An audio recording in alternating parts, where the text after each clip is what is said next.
I'm Michael Artsis for BeTerrific at IBC, the International Broadcasting Convention in Amsterdam. That's the Netherlands if you're looking at a map and trying to keep score at home. I've got Drew and Seth here from Defy. You guys have a really crazy apparatus hooked up to your gimbal. This is the Defy gimbal. I think this one's the 12, is that correct? Yep, yeah, we brought the G12 here to Europe to introduce that, let people try it out. And yeah, there is kind of a crazy contraption here, so it's something people have been asking a lot about. And so you've got, first of all, let's start with, this will hold a C-Series, a Cinema Series camera. It probably will hold something bigger. What's the heaviest thing that the 12 will hold? Well, for US, we rated about 12 pounds, so a lot of Red users, Epic users, there's a lot of bigger users that are using bigger glass, because that's really important when you put a lot of accessories on it. We're filmmakers, so when we went to build this thing, we want to make sure we build it with the cameras that we love and use. 12 pounds, you could put a cat with a GoPro strap to it on there. A baby preferably.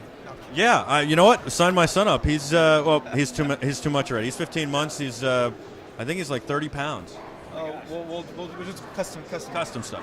Yeah. So this is pretty cool, and you can, 12 pounds is a really pretty big rig. You can put all sorts of stuff to transmit wirelessly, to monitors, to director's monitors. Of course, you've got the Atomos Ninja on here, which is phenomenal, the Ninja 2.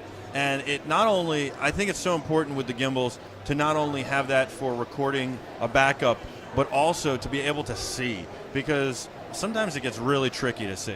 Yeah, you know what? I think the thing we love about it is the fact that it's touchscreen. It's got a great image quality and it's a recorder, so it's all of that into one unit. We actually have it on our monitor mount. You slide it right on, put an HDMI in, and we're good. So it really does make a big difference. I love what you've got here. How does this work? Is this got the GPS coordinates set up and all that stuff? So I think the thing that makes Defy so unique is the fact that, I mentioned earlier, we're filmmakers. We actually manufacture this to be dead simple. What I'm going to do is I'm going to have Seth show you something with the gimbal when you turn it off. It's got mode selections all in the back, so what we try to do is make it dead simple for the user to balance it, and then we can get up and shooting right away without having to do a lot. That's what I was going to ask next, because balancing it is the most tough part of the gimbals I've used in the past. I know at Photo Plus when we met, you were showing me how easy it was, and I was very impressed. And you had a GH, I think 3 at the time on it. Very impressive. So that's, just before we get into it, that's the G like 2 or 3, something like that. Yeah, we have a G2 for the smaller cameras, the A7S, GH4, the G5 for your, Canon, Nikon, DSLRs, but you can also use a C300 on a G5. And then the G12 is our biggest. If you bought the G12, you could use it all the way down too, which is nice. Yeah, there's a lot of cinema shooters doing that. All right, Seth. So first of all, you've got this whole vest on contraption. You don't make this product, but it's a complimentary product. It is. It really helps me at a trade show like this, or even on a long set day. A trade show? How about a shoot? Yeah, on shoots, like I was recently on a shoot where we were running a very heavy rig. We were running a Dragon with a master anamorphic and a follow focus, and so that's pretty darn heavy. And to shoot all day with that, it was quite tiring. And I didn't have anything like this, and this would have helped me greatly because it takes the weight off your arms and puts it to your lower back. So this is terrific. All right, so now you've got it rigged up like that. Yep. Now, you're telling me that when you turn this off, you're not going to have to rebalance, calibrate, anything like this. You're just going to turn it back on. So the greatest part about the system, especially from a camera operating perspective, when my DP says, "Oh, I have this great idea," and I have my gimbal sitting turned off, so I'll turn this off right now. Right now, there's no power going to it. The greatest part about our system is that the minute you cut it on, you just set it straight, and it's good to go. So there's no need for calibration because we pre-calibrate it. And there's 3 separate modes. So you can see it always starts in mode 1. As I pan, there's a little bit of deadband in there. That's for fine movement, slower movement, where you don't want as much of your input to be put into it. Mode 2, I just press the mode button. It snaps right into mode 2. And as I pan, for faster pan and faster movement, it will stay with me, a lot quicker, more responsive. In mode 3, that activates our industry-exclusive single operator joystick right here. So now I can operate pan and tilt by myself, which can be really handy in a lot of shooting situations because sometimes the person who knows where the camera is going to be best is the person holding the camera.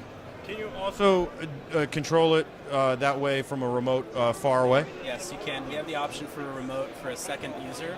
So if you've got a guy, bolting through the forest, we've got a sweet video online where a guy's kind of running through the forest with his G12. You can remotely control the pan and tilt so that someone can be focused on framing, one person can be focused on the gimbal. What's also nice is when you swap batteries, you don't have to worry about getting it set back up and calibrated. What's the process when I change cameras? Now I put a 5D Mark III on there, or a D800. It's a lighter camera. How hard is it to balance it then? So obviously after you've had it for a few moments and you've been practicing a few times, to rebalance for a lighter camera, like you just said, it takes about 4 to 5 minutes. So it's a very simple toolless balancing design. We were the first in the industry to show that you can do this toolless. You don't need a bunch of analog keys. You don't need anything to help you with it. So when you're in the field, that minimizes the amount of equipment you have. When you do a lens change, for instance, you don't have to go through a whole rebalance. It's a very quick touch of the quick release plate, which is another industry standard that we have. It's pretty much the same as most other quick release plates on the market, so people are very familiar with it. It's easy to use. Very impressive. I like it a lot. I like the speed and the efficiency and all that. I think that's really important. Like you said, filmmakers, you're putting your filmmaking thought into it. I like what you have here a lot. How long does the battery last? The battery's going to last you about 2 to 3 hours, depending on your shooting condition. If you're in a hot environment, we love Phoenix, but sometimes if you're outside, it'll last a little less, but you'll get 3 hours on it. And have you been able to rig it to a Steadicam as well? Because a lot of the talk now is combining the gimbal and the Steadicam vest. We have guys mounting it to everything, to be honest with you. Steadicam is something easy, from our flyline system to jibs to cars. It's really unlimited what you can put this thing on. Excellent, guys. I'm so impressed by this. I can't wait to see what's next. I know you have some new announcements at Photo Plus, so we'll have to catch up with you then. A lot of big stuff. And I can't wait to do a review on this, too, a full review on this or the smaller one or one of them. So we'll have to do that. Seth, Drew, thank you so much. From IBC, I'm Michael Artsis. Keep watching our coverage of the International Broadcasting Convention. Be terrific.